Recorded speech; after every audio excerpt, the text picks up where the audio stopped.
Tăng đất. Hết, bố giờ mày quay thì hết đất à? Đất kia. Vẫn đất.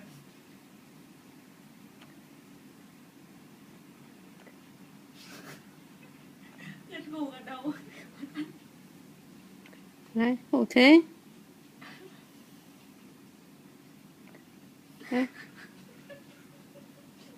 Lưu lại cho đến lúc khi lấy chồng thì cho xem lại lúc mới ra đời như thế nào.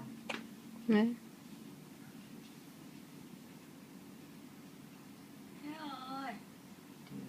Đấy, đâu mà hết. Khổ quá.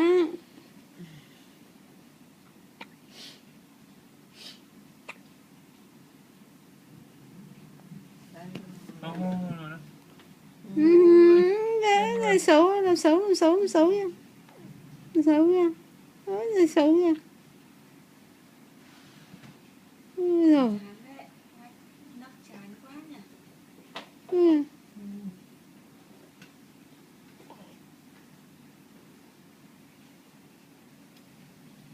Hơi bị tối. Đèn đèn.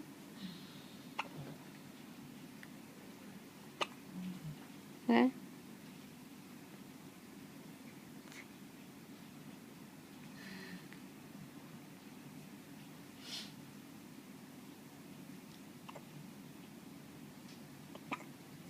Khổ thế.